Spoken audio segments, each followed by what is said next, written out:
여러분 안녕하십니까, 진성호입니다. 윤석열 전 검찰총장을 지지하는 외곽 단체가 오늘 하나 생겼습니다. 자, 33인의 전문가 그룹입니다. 윤석열 전 총장이 예상외로 침묵이 길어지면서 지금 이재명, 이낙연, 정세균 여권의 주자들은 굉장히 바쁘게 움직이고 있습니다. 이런 가운데 김동연 경제 전 부총리 그리고 최재형 감사원장까지 거론되는 상황.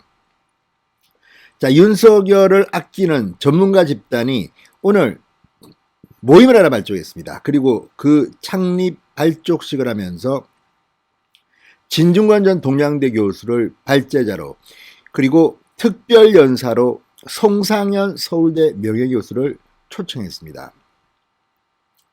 자, 여기서 눈길을 끄는 것은 바로 송상현 교수입니다. 저도 대학교 다닐 때 송상현 교수가 서울대 법대 교수로 왔습니다.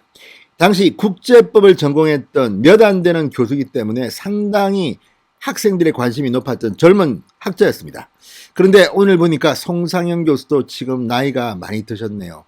자, 그런데 송상현 명예교수는 윤석열 전 총장의 지도교수였다고 합니다. 국제법을 전공한 송상현 교수가 윤석열 전 총장의 석사 논문을 지도했다는 것도 재밌습니다. 자, 그런데 오늘 송상현 교수가 한 창립연설 상당히 충격적이었습니다. 문재인 대통령이 들으면 정말 열받겠다는 생각도 듭니다. 자, 국제법학자답게 외국의 케이스를 들면서 문재인 정부가 독재로 흐를 우려를 경고했습니다. 파퓰리즘 정치에 대한 경고도 했습니다. 자, 스승을 보면 제자를 안다고 서울법대 이 사제지간인데 말하는 게 윤석열 전 총장과 상당히 많이 닮았습니다. 무슨 서로 짜고 친 건 아닌데 오늘 이 모임은 윤석열 전 총장과 직접적인 관련은 없습니다. 그냥 윤석열을 좋아하는 전문가 그룹들이 모인 것이지 윤석열 전 총장과 직접 소통하는 그런 그룹은 아닙니다. 그럼에도 불구하고 오늘 이 장소에서 지도교수가 연설을 했다는 것은 조만간 이 그룹과 윤석열 전 총장 간의 끈이 이어질지도 모르겠다는 생각이 듭니다. 진성호의 직설 시작합니다. 방송에 앞서 아직 진성호 방송의 구독자가 아니신 분들은 붉은색 구독 버튼 눌러주십시오. 더 좋은 방송으로 보답하겠습니다. 자, 송상현 서울대 명예교수 오늘 이 공정과 상식 회복을 위한 국민연합, 공정과 상식으로 약칭되는 이 포럼 창립식에 참석해서 연설을 했습니다. 그리고 이런 말을 했습니다. 파퓰리스트가 정권을 잡으면 개혁을 화두로 내세우고 개혁의 이름하에 민주적 절차를 경시 왜곡하고 자신들의 취향이나 이상대로 국가를 개조하려 든다. 이 말 들으면 여러분 딱 누가 떠오르지 않습니까? 문재인이 떠오릅니다. 자, 파퓰리스트가 정권을 잡으면 개혁을 화두로 내세우고 개혁의 이름하에 민주적 절차를 경시 왜곡하고 자신들의 취향이나 이상대로 국가를 개조하려 든다. 지금 문재인 정권 지금도 언론개혁, 검찰개혁, 개혁이라는 말은 다 듭니다. 그런데 이 나라가 지금 개혁됐습니까? 개악됐습니다. 검찰개혁, 자, 민주적 절차를 경시 왜곡했습니다. 박근혜 정부의 적폐 수사를 할 때는 전부 다 까발기고 표의사실을 유출하고 포성줄에 묶인 사람의 사진을 찍게 하더니 자기들이 수사를 받으니까, 조국 전 장관이 수사를 받으니까 이제 아예 표의사실은 물론 이 포토라인도 쓰지 못하게 합니다. 그리고 인권을 이야기합니다. 참으로 가정스러운 자들입니다. 언론개혁, 아니 지금 문재인 정권이 언론을 장악했다고 비판한 게 엊그제인데 지금 언론이 문제가 많다면서 뭐 포탈을 이렇게 바꾸자 저렇게 바꾸자 거의 독재를 하겠다는 이런 선전포고를 하는 게 아닌가 싶습니다. 이게 바로 문재인 정권의 속성인데 송상현 교수가 정말 전곡을 꼭 찌른 것 같습니다. 자, 오늘 이 자리가 주목을 받은 것은 이 전문가 그룹이 탄생했다는 겁니다. 외곽 조직입니다. 자, 이 외곽 조직이 먼저 몸을 풀어서 윤석열의 대선 과도에 뭔가를 선사하려고 하는 것 같습니다. 자, 오늘 오전 중구 프레스센터에서 출범식을 겸한 윤석열 대통령 가능성과 한계 토론회는 이 포럼의 사실상 공정과 상식이라는 포럼의 발족 창립식이었습니다.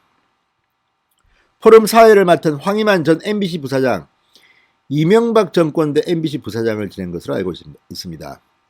황희만 전 MBC 부사장은 가장 유력한 대권주자 윤석열의 정치 구조를 정책적으로 지원하고 정권 교체를 위한 구체적 방법과 전략을 제시하기 위한 네트워크라고 소개했습니다.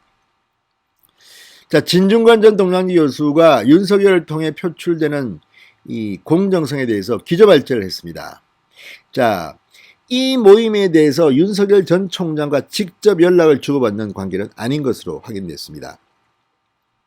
그러나 윤석열의 대학원 논문을 지도했던 송상현 전 국제형사재판소장이 강연에 나선 만큼 윤석열 전 총장과는 이어질 것으로 보입니다. 자, 정용상 동국대 명예교수, 김종욱 전 한국체대 총장, 황전 MBC 부사장 등 33명이 지금 발기인으로 참가했습니다. 자, 이런 걸 보면 지금 윤석열은 조용히 있으니까 밖에서 다 해줍니다. 자, 윤석열의 지도교수였던 송상현 명예교수, 이 법대 대학원 시절 석사 논문을 지도한 교수입니다. 국제형사재판소 소장과 유니세프 한국위원회 회장을 지냈던 정말 저명한 원로입니다. 자, 오늘 송명예 교수는 이 국민연합 포럼이 주최한 토론회에서 자본주의의 생리적 결함은 행복을 불평등하게 나눠주는 것이고 사회주의의 태생적 결함은 불행을 평등하게 나눠주시는 것을 잘 모르는 것 같아. 이 틈새에 파퓰리스트들이 끼어들게 된다. 오로지 자신들만이 도덕적으로 우월하고 국민을 대표한다고 생각한다. 이렇게 비판했습니다. 파퓰리스트는 기술적으로 정오나 혐오만을 이끌어내면서 젊은이들이 민주체제에 대한 신뢰를 상실하게 만든다. 민주주의 핵심 중 하나가 다원성이라고 볼 적에 파퓰리즘은 대의민주주의를 위협한다고 말했습니다. 그리고 파퓰리스트가 집권할 경우 비판적 언론, 시민단체, 정당을 탄압하고 검찰과 사법부 그리고 정보기관을 입맛에 맞게 손을 본다. 또 한 가지 중요한 건 중앙은행의 독립성을 굉장히 심각하게 훼손한다. 러시아, 터키, 헝가리, 폴란드, 그리스를 예로 들었습니다. 자, 어쨌든 지금 송명예 교수의 오늘 강연은 국제법적 입장에서도 트럼프, 푸틴, 상당히 많은 시진핑, 김정은 등을 예를 들면서 비판을 했습니다.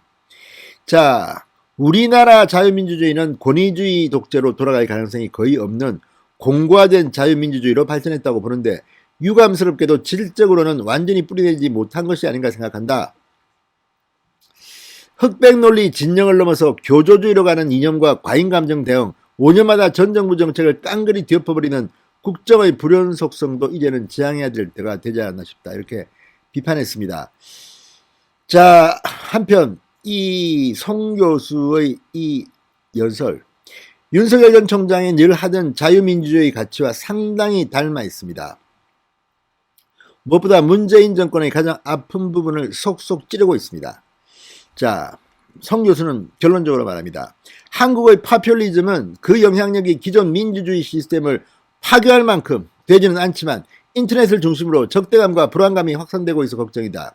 기존 정당이 나를 대표해주지 못한다는 회의감, 냉소감을 극복하고 그래도 정당이 민주주의의 문지기로서 극단주의자들로부터 국민을 보호할 수 있도록 지원해줘야 한다. 자, 여기서 우리는 정당에 대한 송상현 교수의 생각을 알 수 있습니다. 그래서 윤석열은 결국 정당을 만들 것이고 만들지 않는다면 국민의힘에 들어갈 것입니다. 아무튼 언젠가는 합쳐지겠지만 정당의 중요성을 송상현이 강연하고 있습니다.